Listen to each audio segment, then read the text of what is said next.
आज मेरे एक ढोकले ने भाई इतनी ज़्यादा तबीयत ख़राब कर दी कि अब मैं क्या ही बताऊँ। तो आज फिर मैं गलती से जल्दी उठ गई और जल्दी उठ के मैंने नहा लिया और नहा के फिर मैंने की पूजा करने के बाद मम्मी ने एक साइड बना दिए थे ढोकले। अब यही ढोकलों ने मेरी बैंड बजाई है और मैंने मम्मी से बोला कि ढोकले बन गए हैं तो क्यों ना मैं इसको छत पे ले जाऊँ। तो मम्मी ने परमिशन दे दी कि हाँ ले जाओ। और भाई छत पे इतना प्यारा व्यू हो रहा था, एक साइड बारिश और दूसरी साइड ठंडी ठंडी हवा और तीसरी साइड ये मेरा प्यारा सा इतना अच्छा लग रहा था ना जो ढोकला वो था। अब ढोकला खाने तक तो ठीक था, लेकिन ढोकला खाने के बाद मुझे एकदम से इतनी ज़्यादा वीकनेस हो गई थी और सांस लेने में प्रॉब्लम हो रही थी और बस चक्कर आ रहे थे। इसलिए मैंने थोड़ा सा नारियल पानी पिया और नारियल पानी के अंदर इतना अच्छा नारियल था पर मैं उसको नहीं निकाल पाई। इसके साथ मैंने आलू के पराठे की स्टफिंग बनाई और साथ ही साथ मैंने चटनी बनाई और अभी भी मुझे थोड़ा ठीक नहीं लग रहा था, इसलिए मैंने थम्स अप मंगाई और थम्स अप पी, तब जाके मुझे थोड़ा सा आराम मिला। आराम मिलने के बाद हम आ गए अपनी दोबारा मजदूरी करने के लिए। मम्मी ने बोला ऊपर हवा बहुत अच्छी चल रही है तो चल अपन ऊपर ही आलू के पराठे बनाएंगे। लेकिन भाई मम्मी तो आलू के पराठे बना रही थी और उन्होंने मुझे नीचे बिछा दिया क्योंकि मुझे इतने ज़्यादा चक्कर आ रहे थे कि मैं तो सबको छोड़ के नीचे चली गई। फिर मैंने डायरेक्ट 4 बजे शाम को खाना खाया क्योंकि पूरा दिन तो मेरी हालत ही खराब। मैंने आज पूरा दिन आराम नहीं किया, मैंने इस जीन्स का आराम हराम किया है।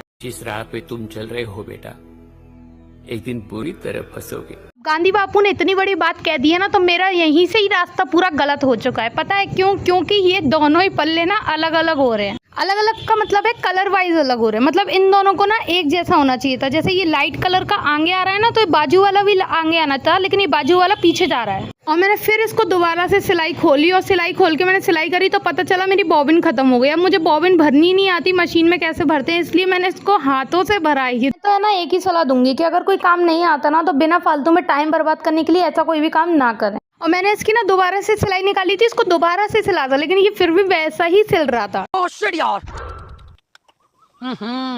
इसमें तो मुझे समझ में नहीं आ रहा क्या प्रॉब्लम है। एंड ये कुछ इस तरीके से बन गई थी तो मैंने सोचा अब इसका कबाड़ा तो हो ही चुका है तो क्यों ना इस पे थोड़ा सा हाथ ही साफ कर लिया जाए। आपको ये मत पूछना कि इसकी दूसरी आस्तीन कहाँ गई, क्योंकि पहले काटते समय ना मैंने दूसरी को देखा ही नहीं कि दूसरी कब वो टेढ़ी मेढ़ी कट के और गायब हो गई। इसलिए मैंने इस पे एक पॉकेट लगा दी, एक छोटा सा दिल लगा दिया और एक स्माइल लगाने की कोशिश की थी, बट उसकी आंखें बहुत छोटी छोटी थी ना, इस वजह से मैंने खाली एक राउंड शेप लगा के और छोड़ दिया वहीं। और सच बता दूं तो ये जीन्स मेरे घर में कम से कम 2 से 3 महीने से पड़ी थी, पर मेरी मम्मी इसको फेंक नहीं रही थी तो मैंने सोचा क्यों ना इसका कुछ इस तरीके से कबाड़ा करके फेंका जाए। और मम्मी ने मुझे खुद परमिशन दी कि झाड़ू लगा, ये सब सफाई कर और इस जीन्स को बाहर डस्टबिन में डाल के आ। और ये वही ड्रेस है। एंड में मैंने इसको और काटा और काटा और काटा और कुछ इस तरीके से कर दिया और इसका दिल का टुकड़ा है यहीं कहीं पड़ा होगा। और किसी को कुछ इस तरीके से डिजाइन वाले पोछे बनाना सीखना हो तो मुझे फॉलो जरूर करिएगा, क्योंकि मैं कल फिर से एक और नया ऐसा ही पोछा बनाने वाली। तो जिंदा रहे तो कल फिर ऐसी नई अच्छी वीडियो के साथ हम मिलेंगे। तब तक मेरी इस वीडियो को लाइक कीजिएगा, शेयर कीजिएगा एंड कमेंट में बताइएगा मेरा पोछा कैसा लगा।